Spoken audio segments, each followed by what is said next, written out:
Magandang araw buddies, this is Chris Sniper. Once again, nandito tayo sa site sa Hingoog City. Dito tayo sa isang area na may history talaga ng Japanese encampment. So ang area na ito ay nasa tinatawag natin na undisturbed area pa.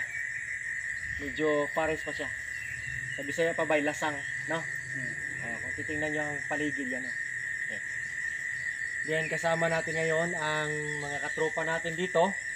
So maraming salamat sa ka-team natin dito na Team Bato. Team Bato Mountain Climbing. Bansay! Bansay! Bansay! Okay, so at naka-vlog kami ngayon kasi na-remap namin ng whole area. Then ongoing pa kayo mamaya. Gawa na kami ng vlogging para makita nyo ang napaka-importanting mga detalye ng test digging namin. Okay. Ito mga tropa natin dito sa Hingoog, actually mga pang-5 beses na natin ito, no? Sa Hingoog City na nag-remap. Then ongoing ang ibang mga operasyon. Okay. So bago tayo patuloy, shout out muna sa mga katropa natin sa buong Pilipinas, Luzon, Visayas, at Mindanao. Okay? Before tayo mag-shoutout ng mga specific names, shoutout muna kay Mami, saka Baby Sniper dyan sa Balay-Balay. Kumusta kayo dyan, May? I love you. Then, shoutout kay Rogelio Manilingan. Rogelio Manilingan, Team Elio sa Negros Occidental. Kumusta bro? Sa team dyan, regards. Okay? Then, good luck sa operation. Find Nugget, isa sa follower natin sa YouTube. Find Nugget FB name sa Kandingan, Negros Occidental. Kumusta kayo dyan, team sa Kandingan, Negros Occidental? Find Nugget, kumusta bro? Joey Filifilda. Filifilda, no? Okay, kumusta? Brother Joey, shout out. Then Rini Pipito sa Butuan City. Kumusta brother Rini Pipito? Okay, kasama natin ngayon ang team Wild Dogs. Brother Amel, kumusta na, brother Amel? Huh? Okay. Yung si Sir, mga tropa natin dito na si siyempre hindi na natin sabihin ang pangalan para discreet, no?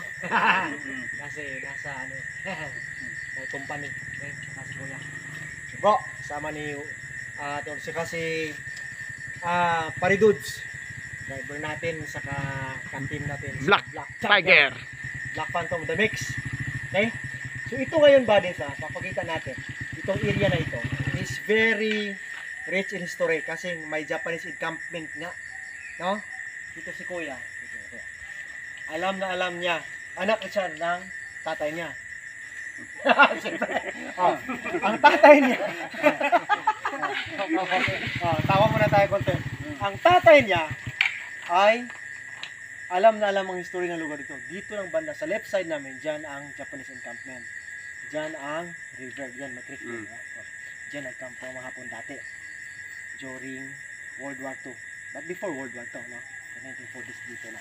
So, ibig sabihin, ang area na to ay napinitrate ng mga Japanese during and before World War II.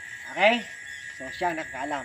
Lahat ng mga markers dito, alam niya. Kahit may mga remarkers na dito, alam niya saan ang old puno, old century tree, saan ang mga bato na hinahanap-hanap naman kanina na hindi mahanap. Okay. So, yan lang. Okay. Then, diretso na tayo sa papakita namin na test digging. So, alam na natin to na pag mag-remap ay may test dig talaga para ma-explain natin ang scientific method, yung engineering method, kung tama ba yung hinuhukay natin. Ito ba papakita namin. Okay, diretso tayo. So, thank you. Bansay, Team Bato, Team Mountain Climbing. Bansay! Okay. Sa likod namin ba itong hukay namin. Okay, diretso na. Tignan natin. Tignan dyan. Itong puno na to, ito. Kung naalala nyo dati, may vlog kami sa Team Quatras. Yung mga ano yun eh. Mga military. Naalala ko pa yung ganito. Sa amin na lang yun. Okay. Itong puno na to, tingnan nyo. Ano sa tingin nyo? Fruit-bearing trees. Ibig sabihin, namumunga ng prutas na makakain. So, ibig sabihin nito ay malapit ang item. Hindi ka kalayo. Kasi pag may puno na fruit bearing, pupunta ka talaga dyan para makakuha ng pagkain. So yan ang sikreto sa mga sa mga puno. Bago ang puno na to, may puno doon. Tumba. Tumba. Ang puno doon na nara, distansya ng item. Nakakuha mo ko yan? Okay. Itong puno, dahil fruit tree siya, malapit ang item. Hindi ka lalayo. Okay. Anong puno to? Ito ang puno ng Lansunis tree.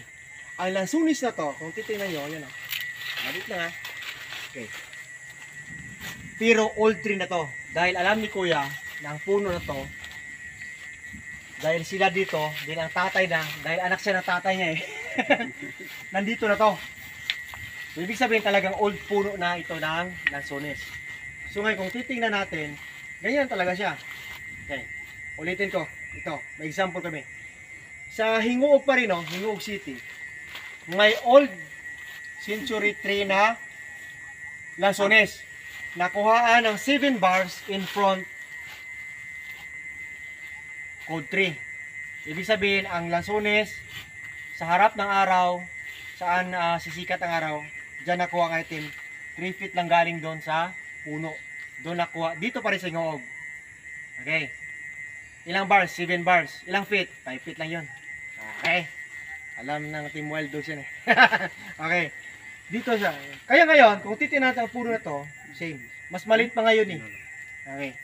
So itong puno na to, kung titingnan natin, yan o. Itong sanga niya, yan, talagang tinitwist. Okay. Baka sabihin nyo, Chris, maliit na puno yan. Baka bago lang yan, hindi. Dahil may living witness tayo si Kuya na alam niya na ang puno na ito ay hindi bago. Ha? Talagang old tree ito. Century tree o old tree. Ibig sabihin, matagal na ito dito. During the Japanese encampment, nandito na puno ito. Kaya tinitwist nila. So, ang direction ng twisting na to is due east. So, dyan sisikat ang araw. Yan. Pakita natin sa kompas para makita nila. Yan. From puno. Okay. Yan. Sige lang sa kompas lang direction. Okay. From puno. Dito. Nasarap ko. Diretso na. 90 degrees. Ayan. Makita lang. 90 degrees. Baka simot is 270 degrees. Dyan sisikat ang araw. Diyan tayo nagkukay sa harap ng puno. Para maintindihan, yan. Yan ang hukay natin. Okay? So, fruit bearing trees, hindi ka lalayo. Malapit lang ang item. So, galing dito, yan o. Almost 3 feet lang ang distansya sa puno. Okay? So, ngayon, pinahukay natin to dahil yun na nga, nalaman natin na old tree siya. Okay. So, paghukay natin ito, buddies, yan. Bago tayo maghukay, dapat may framing tayo na 5 feet by 5 feet. Yan. Ayan, hukay natin. Diyan ang center spot natin. Yan, mista ka pa. Okay? Didiretso tayo doon. Dahil east side to, west side doon. Doon ang mangga, old mangga. Hindi mo kita, patay ng mangga eh. Yan dyan. Dyan ang bunker. May bunker yan dyan sa harap ng mangga. Okay? Di na natin ipakita yon. Diretso tayo. Ano nakita dito sa pagtestig natin ito? Diretso tayo sa tinatawag natin hidden trail marker. Ibig sabihin, mga marker na makikita sa ilalim. Okay. Unang-una, ito. Bote. Yan siya. Okay. Kung papansin nyo, 3 lang yan. So, ibig sabihin, hindi ito basura. Talagang ginawang marker. Kasi pag basura, maraming basag na bote dyan. Ito siya talaga, tingnan niyo yung bote na to. Makapal. Okay, wala siya tatak eh. Tiningnan ko wala tatak pero may letter C, yan, korba yan oh. Yan. Okay? Din ang kapal ng bote yan oh.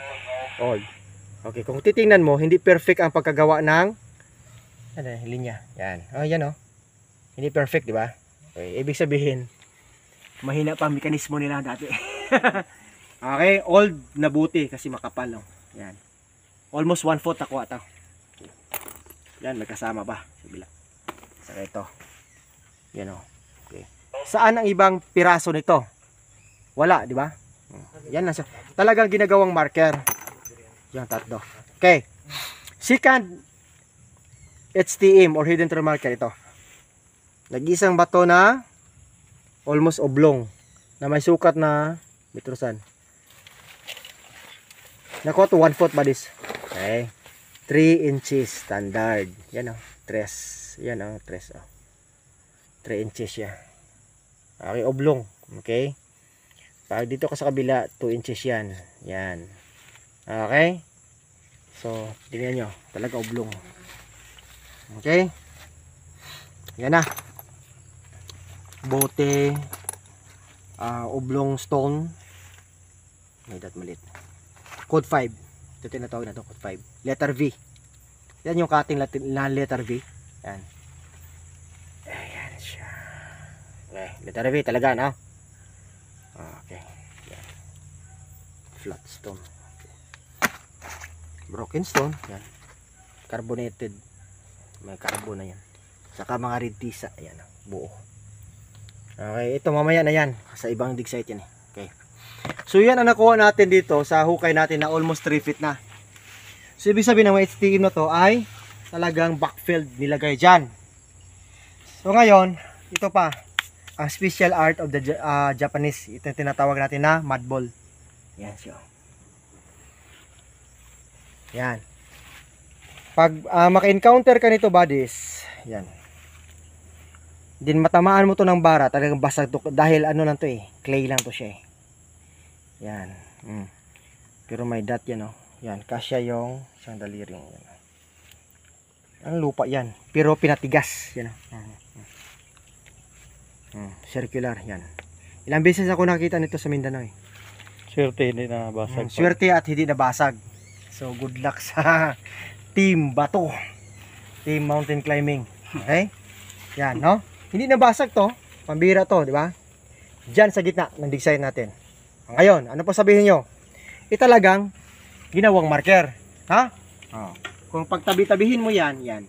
Glass, oblong, mud ball, code 5. Okay. Sulit na marker na, no? Direct under the site. Red tisa. May retisa pa. Yan. Okay? So maraming salamat sa mga tropa natin, lalo na sa mga kumpare ko. Pari Chister, pari Otol Kimso Takida, then paring Jande on the mix. Thank you pre sa mga insights. Okay, sa mga tropa ko sa Luzon, Visayas, Mindanao, lahat ng kumpare ko. Yan, pinapakita namin ito ang vlogging. So ang layout nito, all three na Lansunis. Then in front, 3 feet in front, dig site, code 3, S side. So code 3 tayo. Yan. Yan ang mga nakuha. Okay. So, ngayon, may isa pa kaming tinitrench. Dito tayo. Pakita ko ang compass. So, maganda buddies. Pag ano kayo, mag-treasure natin, dapat may ano kayo. So, pala na all steel, gimbara, no? Trapal na itim. Straw. Paano kayo maghukay pag wala kayong pala o sa kabara, di ba? Saka maliban diyan sa mga market na nilinis namin ha, marami pang mga broken stone yan. Hindi na namin nilinis. Kung titingnan niyo, swell. Code 5, swell talaga na may mud ball. Kaya may mud ball. Pag makikita ka ng mud ball, center siya, swell talaga yung layer with scattered stone. Yan. Then may bote, then may oblong. So ibig sabihin yan, nasa sentro tayo. Okay. Galing naman dito buddies, itong hukay natin, diretso tayo sa 135 degrees down. Yan. So, galing dito 10 yards. Yes. Okay. Ibig sabihin 30 feet. Yan. So, back azimuth niya 315 na to dito. Pero ang pinaka-base, ang fulcrum natin dito, yung puno na to. Dahil alam ito sa mangga na luma. Diyan siya ang dig site. Okay? So code 3. Dito naman tayo, load to load, 135, 315 alignment. So ibig sabihin nito is 135 is code 456 pattern. Diretso na tayo doon sa isang dig site. Papakita namin may ang marker. Diretso tayo dito. Straight 30 feet. Dito. Ganara.